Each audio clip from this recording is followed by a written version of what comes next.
So today I'm going to take you behind the hoop guts for 3 different hoops that I made, all for Andover Fabrics, and they are at H&H Americas right now, which is like a big wholesale craft trade show. So let me take you behind each of these hoops.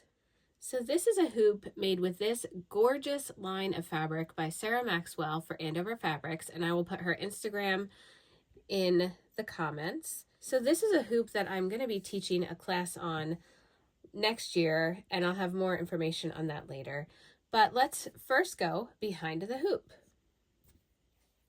Okay, so you can tell there's padding in this hoop because you can see, and I don't know how well that's going to come through on the video, but there are padded areas throughout this hoop.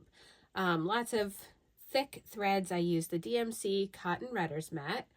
So let's go to the front again.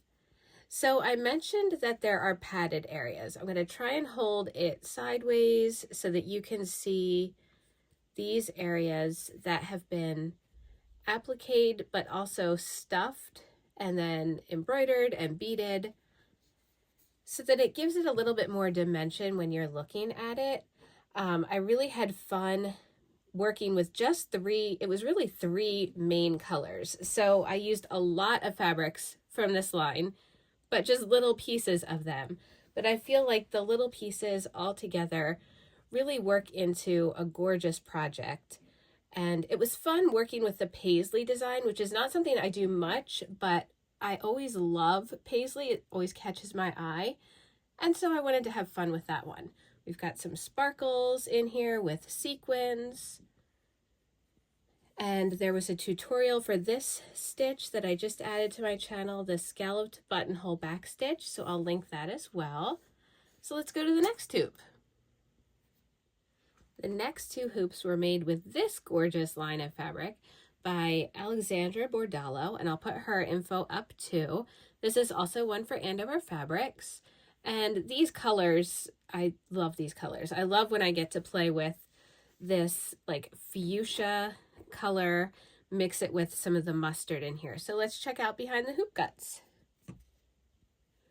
Okay, so we have no stuffed areas on here. This is also from a class I'll be teaching later next year. And we have a lot of, it's a very light hoop. There's not tons of beading on this one. Also, when you see me carrying threads like this, that's not something that I do if I'm working on like a white or a lighter color fabric, because when you carry your threads like that, you can see it from the front. But I had no worries of that being seen. So you can see there's like longer areas of thread that I've kind of carried places. I didn't have to worry about that because of the dark fabric that we have here. And you can see there's nothing that you can see from behind because there's like lots of layers of fabric. So this is another like applique collage combo.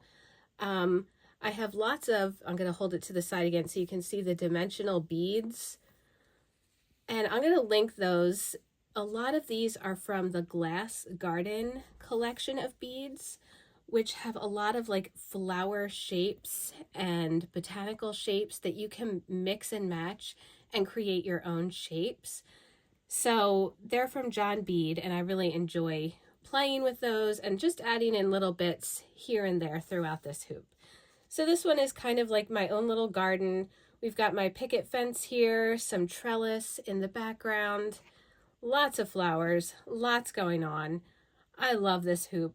And when I get it back from Andover, it's definitely one that I'm going to display somewhere in my house.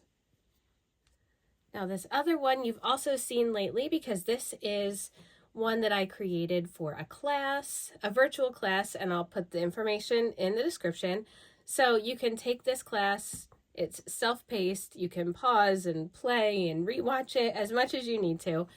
But this one I used little bits of the fabric and I appliqued them to this and then added lots of embroidery. So let's go to the back. You can see the most of the embroidery is in this section and with the little appliques. And we've got some darker fabric or darker thread. Those are from the couched lines on the front. And I also added a video for this technique of hanging an oval hoop with a bow for when you don't have hardware up in this area. So lots of videos came out of this one, but I hope you enjoyed these. I definitely enjoyed making them. These fabrics are beautiful. I love when I get to peek at fabrics that are coming out and play with them and introduce them to you. So enjoy the hoop guts and happy stitching.